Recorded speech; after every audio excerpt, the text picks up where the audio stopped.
My name is Peter Harrison, a software engineer living in the suburbs of Seattle, Washington. I'm in my mid-30s, originally from a small town in Ohio, and I've always been a tech enthusiast. My wife, Jessica, is a real estate agent. We met about 10 years ago at a friend's wedding in Portland, Oregon.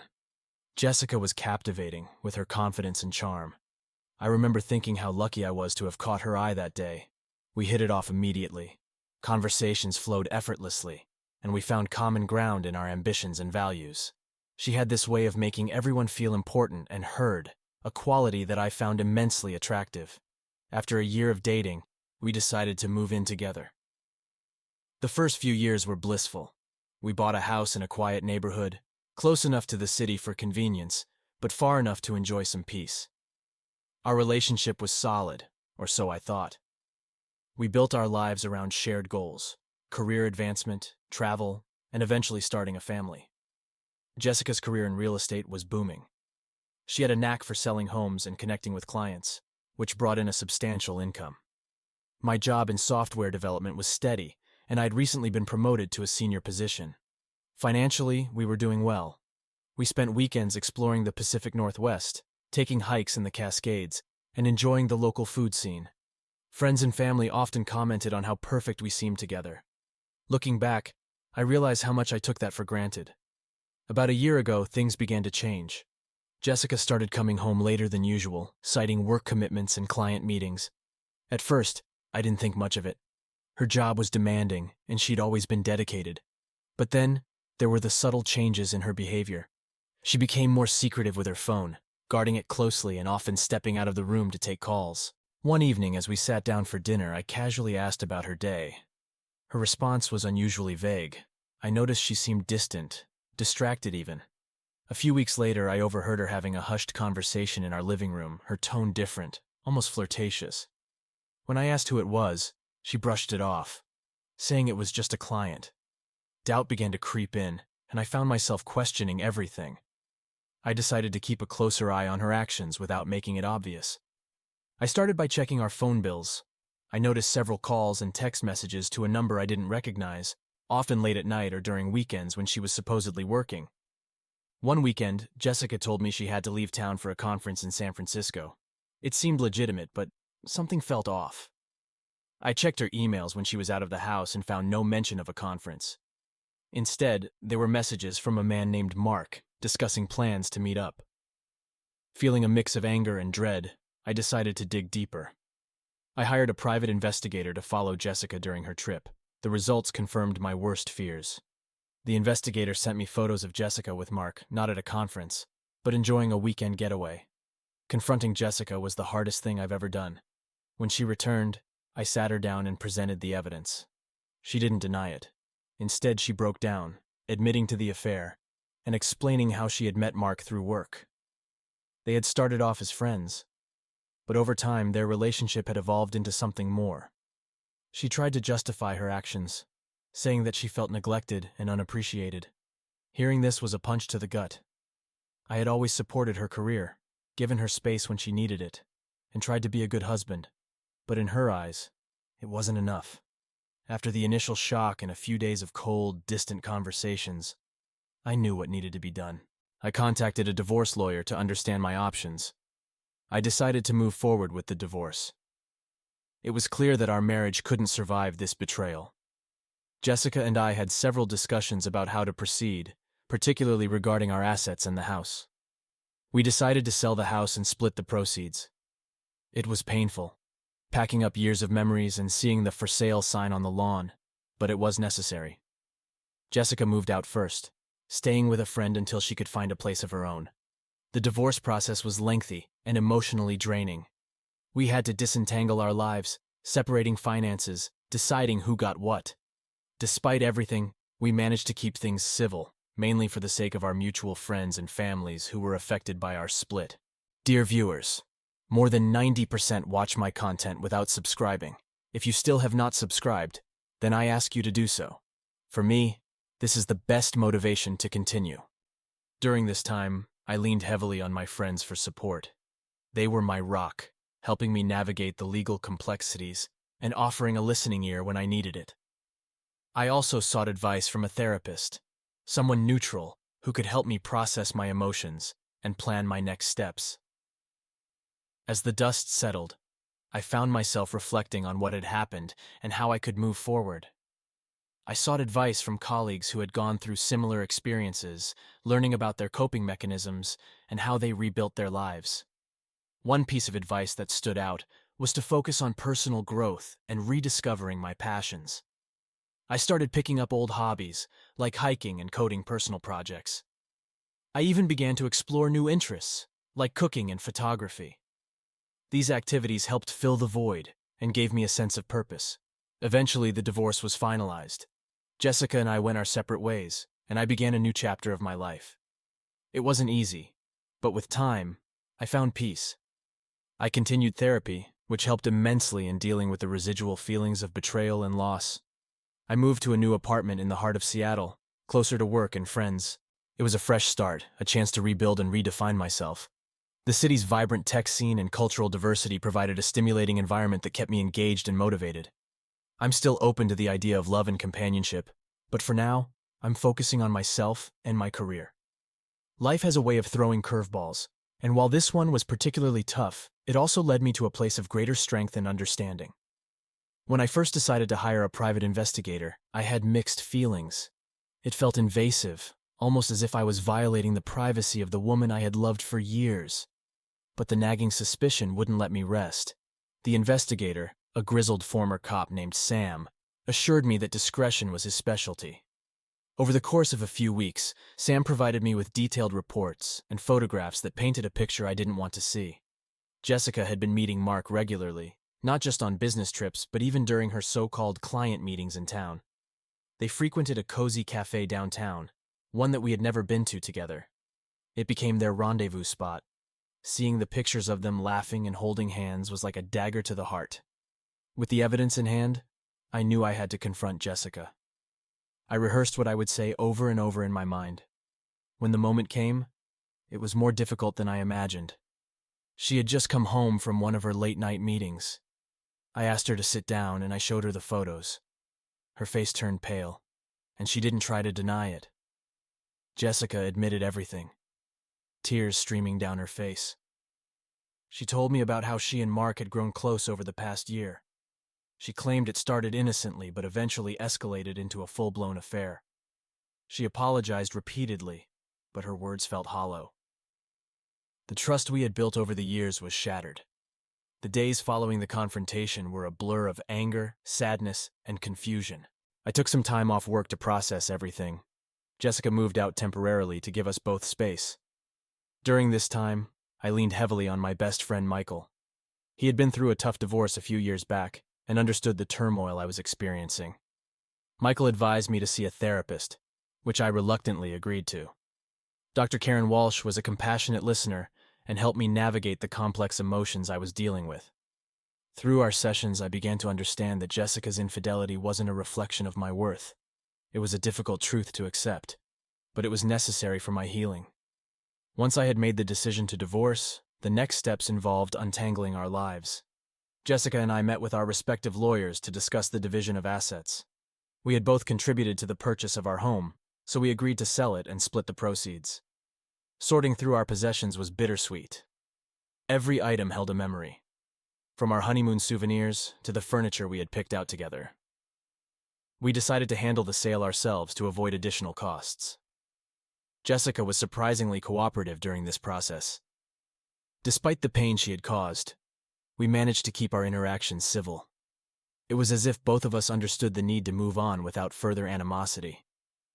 Throughout the divorce proceedings, I reconnected with my family back in Ohio. My parents were supportive, though shocked by the news. My sister Laura had always been close to Jessica, and it took her some time to process the betrayal. She visited me in Seattle, and we spent hours reminiscing about our childhood and discussing my future plans. Laura's visit was a turning point for me. She reminded me of the importance of family and the strength of our bond. Dear viewers, I ask you to subscribe to the channel under this video. I will be very grateful to you. Her encouragement helped me see that life would go on, and I had a network of people who cared about me deeply. To distract myself and find new meaning in life, I started exploring hobbies I had neglected over the years. I joined a hiking club and began spending my weekends exploring the stunning trails around Washington. The physical exertion and natural beauty provided a much-needed escape from my thoughts. I also took up cooking. It started with simple recipes, but I gradually became more adventurous in the kitchen. Cooking was therapeutic, allowing me to focus on creating something new and enjoyable. Sharing meals with friends and neighbors became a regular event, and I found a sense of community in these gatherings. At work, I threw myself into projects with renewed vigor. My dedication didn't go unnoticed, and I was offered the opportunity to lead a new team on a cutting-edge project. This challenge was exactly what I needed to regain my confidence. The team's success became a source of pride, and it helped me rebuild my self-esteem. I also attended several tech conferences, which provided a platform to network with industry professionals and stay updated on the latest trends. These events reinvigorated my passion for software development and opened up new career possibilities. During my therapy sessions with Dr. Walsh, we often discussed the dynamics of my marriage. It was important for me to understand not just Jessica's actions, but also any mistakes I might have made. While infidelity is never justified, I had to acknowledge that perhaps I had become complacent in our relationship. I realized that I had taken Jessica for granted at times, assuming that our bond was unbreakable. I had focused heavily on my career, sometimes at the expense of our emotional connection. This introspection was painful, but necessary for my personal growth. The day the divorce papers were finalized was both a relief and a sorrow. It marked the end of a significant chapter in my life. Jessica and I met one last time to sign the documents. We shared a few words, wishing each other well. It was a quiet, somber moment. Afterwards, I went for a long walk along the waterfront, reflecting on our journey together and the lessons I had learned. The future was uncertain, but I felt a sense of closure. With the divorce behind me, I focused on building a new life. I continued therapy, which helped me navigate the lingering emotions and occasional bouts of loneliness. Dr. Walsh suggested I consider dating again when I felt ready, but I wasn't in a hurry. I wanted to ensure I was emotionally prepared for a new relationship. I also volunteered at a local tech mentoring program, helping young professionals and aspiring developers. Sharing my knowledge and experience was fulfilling, and it reminded me of the importance of community and giving back. In addition to my family, I reconnected with old friends from college and high school. Social media made it easy to reach out and rebuild those connections. These friendships provided a sense of continuity and support. We shared stories of our lives, laughed about old memories, and planned future gatherings. One particular friend, Sarah, had been a close confidant during college. We had lost touch over the years, but reconnecting with her felt natural. Our conversations were a reminder of simpler times, and her advice was invaluable during this transitional period. As I became more involved in the tech community, new opportunities began to emerge. I was invited to speak at conferences and contribute to industry publications. These engagements not only boosted my career, but also helped me establish a new identity separate from my past. I also considered starting my own consulting firm, leveraging my experience and network.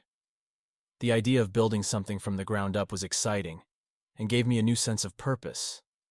I began laying the groundwork, developing a business plan, and reaching out to potential clients. In my quest for personal growth, I continued to explore new interests. I enrolled in a photography class, something I had always been curious about. Capturing the beauty of the Pacific Northwest through my lens became a passion. It allowed me to see the world from a different perspective and appreciate the small details in life. I also started learning a new language, Spanish. The mental challenge was invigorating, and it opened up the possibility of traveling to new places and experiencing different cultures. This sense of adventure was something I had missed during the last years of my marriage. As I became more active in various hobbies and professional groups, I built a new social circle. These new friends came from diverse backgrounds and shared my interests. Our gatherings were filled with stimulating conversations and laughter, providing a stark contrast to the isolation I had felt during the final months of my marriage. We organized group hikes, photography excursions, and tech meetups. These activities kept me engaged and helped me form meaningful connections. This new support system was crucial in my journey towards healing and personal growth. One of the most significant outcomes of this experience was the reassessment of my values and priorities. I realized the importance of work-life balance and the need to nurture personal relationships. I vowed never to let my career overshadow my personal life again. I also became more mindful and present in my daily interactions. Whether it was a simple conversation with a colleague or a deep discussion with a friend, I made an effort to be fully engaged. This change in perspective brought a new depth to my relationships. There were times when the loneliness was overwhelming, but instead of running from it, I learned to embrace solitude.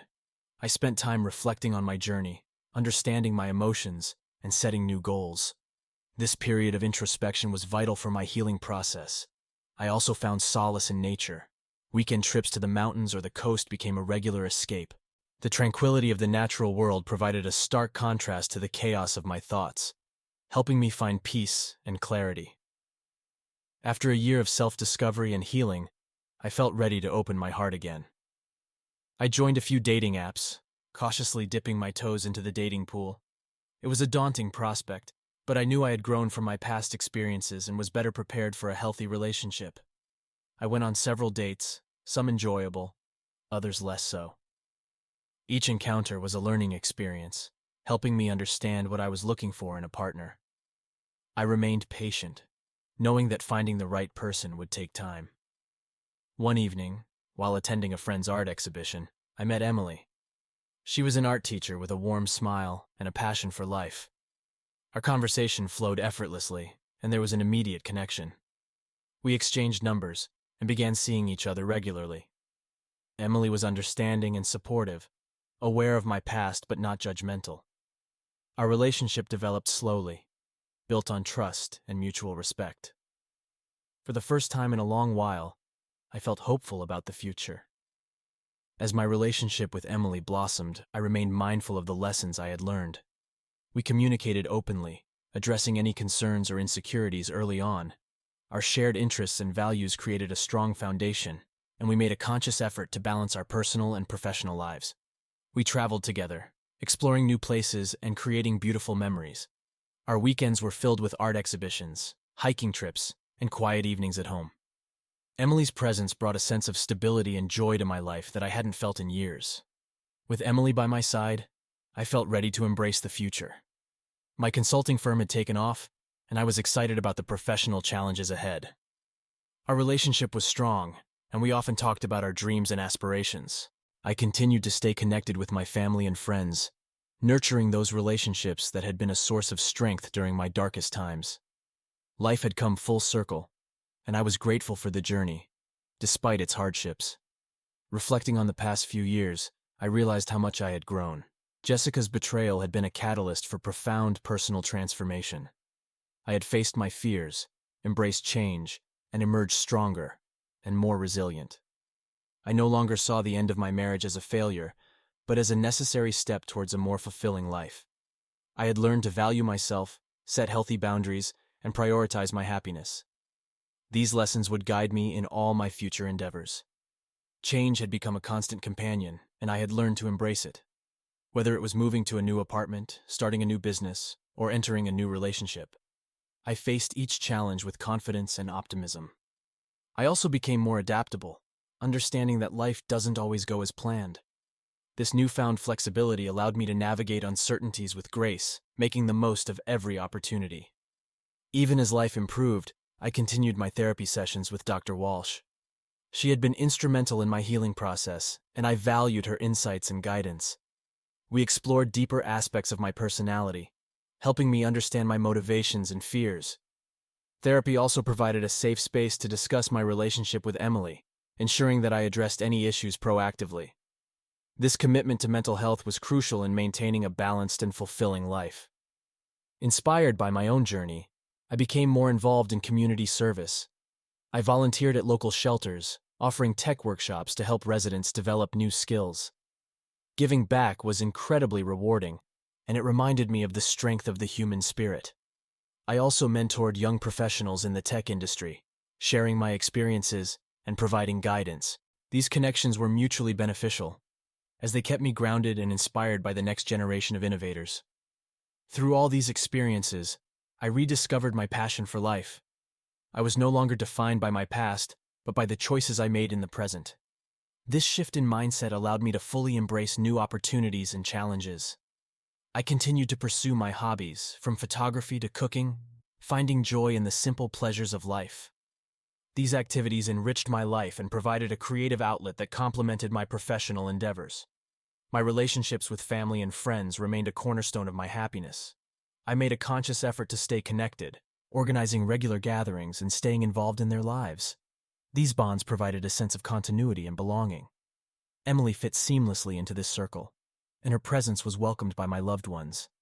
Our shared experiences and mutual support strengthened our relationship, making it a source of joy and stability. As time passed, we celebrated various milestones, both big and small. From professional achievements to personal anniversaries, each occasion was a reminder of how far I had come. These celebrations were filled with gratitude and a sense of accomplishment. One significant milestone was the first anniversary of my consulting firm. We hosted a small event, inviting clients and friends to share in the success. It was a proud moment, symbolizing the culmination of hard work and perseverance. With a stable and fulfilling life, I set new goals for the future. Professionally, I aimed to expand my business, taking on more challenging projects and exploring new markets. Personally, I wanted to deepen my relationship with Emily and continue building a life together. I also set goals for personal growth, committing to continuous learning and self-improvement.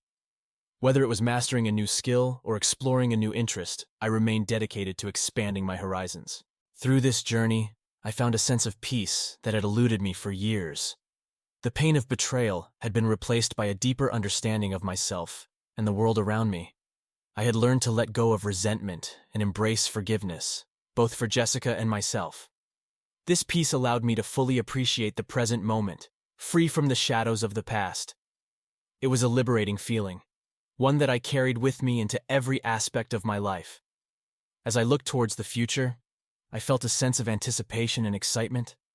Life was an ever-evolving journey, and I was ready to embrace whatever came next. With Emily, my family, and friends by my side, I knew that I could face any challenge with confidence and resilience.